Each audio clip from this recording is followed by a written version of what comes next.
चलिए बुलेटिन की शुरुआत करेंगे बड़ी खबर के साथ। दौसा के सिकराय से मिल रही है। दरअसल सिकराय में होमगार्ड पर गाड़ी चढ़ाने के मामले में होमगार्ड संतोष की जयपुर एसएमएस में उपचार के दौरान मौत हो चुकी है। देर रात करीब 2 बजे की ये वारदात बताई गई। नाकाबंदी में एक पुलिस जवान के साथ ड्यूटी पर होमगार्ड था और बदमाशों ने उस पर गाड़ी चढ़ा दी। तुरंत जयपुर लेकर जाया गया, लेकिन एसएमएस अस्पताल में उपचार के दौरान उसकी मौत हो चुकी है। लक्ष्मीकांत से होगी हमारे साथ जुड़ चुके हैं, उनका रुख करेंगे। लक्ष्मीकांत, बहुत अफसोस की बात है कि एसएमएस अस्पताल पहुंचाया गया, लेकिन फिलहाल उन्हें बचाया नहीं जा सका। अब बदमाशों की धरपकड़ के लिए पुलिस प्रशासन क्या कर रही है, पूरी जानकारी दीजिएगा। देखिए, सबसे पहले मैं पूरा घटनाक्रम बता देता हूँ। चुनाव के मद्देनजर हर जगह नाकाबंदी करवाई जा रही है, लेकिन सिकराय में नाकाबंदी के दौरान ये रात को लगभग 2 बजे की घटना पूरी बताई जा रही है। ये जो होमगार्ड है, एक पुलिस जवान के साथ में जो जानकारी हमें मिल रही है, सिर्फ एक पुलिस जवान जो है वो नाकाबंदी में था, बाकी होमगार्ड थे। किसी वाहन ने इस होमगार्ड को कुचला है और उसके बाद में दौसा इसको लाया गया है। जयपुर रेफर किया गया था, लेकिन जो जानकारी अब निकल करके आ रही है वो एपेक्स हॉस्पिटल उसको ले जाया गया था होमगार्ड को, और जो डेथ जो हुई है एपेक्स हॉस्पिटल में डेथ हुई है। हमारी जो होमगार्ड के परिजन है उनसे बात हुई है, उसकी दौरान उपचार मौत हो चुकी है।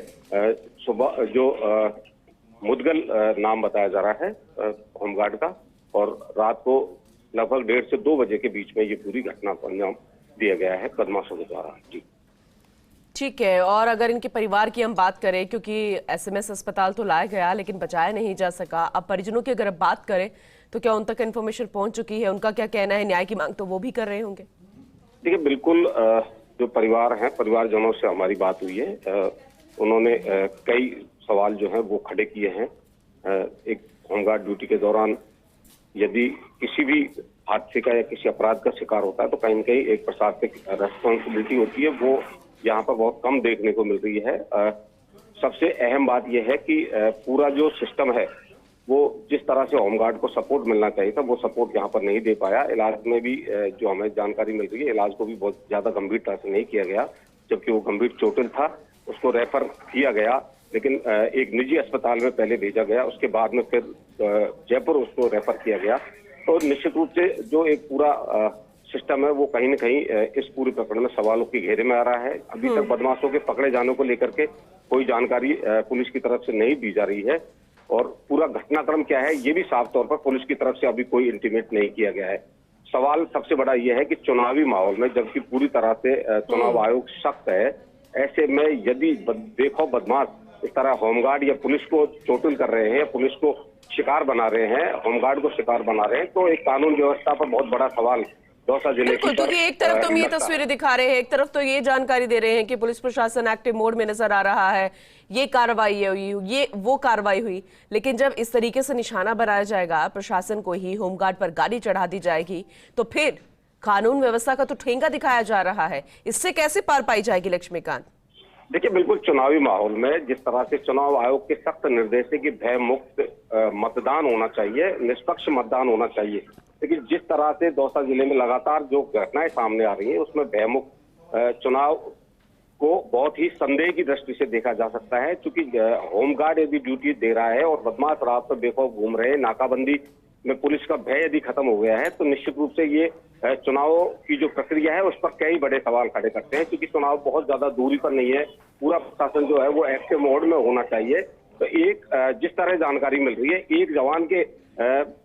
एक जवान यदि नाकाबंदी कर रहा है और होमगार्डों के साथ में नाकाबंदी कर रहा है, तो ये पुलिस की व्यवस्था पर बहुत बड़ा सवाल है। बिल्कुल। और वैसे अगर प्रथम दृष्टया क्या माना जा रहा है, आखिर उनकी मंशा क्या थी, किस इरादे से वो यहाँ से निकल रहे थे और कैसे उन्होंने गाड़ी चढ़ाई, कुछ तो रहा होगा।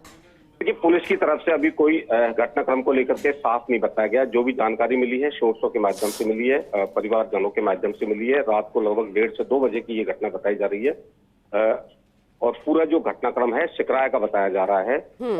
कोई ब्लैक कलर की कोई गाड़ी बताई जा रही है, जिससे नाकाबंदी के दौरान उस गाड़ी ने इनको टक्कर मारी है, और जिस तरह से परिजन बता रहे हैं एक बार नहीं बल्कि कई बार टक्कर मारी है। तो निश्चित रूप से सीसीटीवी फुटेज खंगाली नहीं गई लक्ष्मीकांत? कुछ अभी तक सामने नहीं आ पाया? जी देखिए, अधिकारियों से हम लगातार बात करने की कोशिश कर रहे हैं, क्या निकल करके आता है, क्या पूरी घटना के पीछे क्या मकसद रहा है। क्योंकि अभी तक किसी भी बदमाश को पकड़े जाने की या किसी भी तरह की कोई कार्रवाई। लक्ष्मीकांत, आप बने रहिएगा, अपडेट आपसे आगे भी लेते रहेंगे क्योंकि ये बहुत ही गंभीर विषय है। फिलहाल धन्यवाद आपका इस जानकारी के लिए।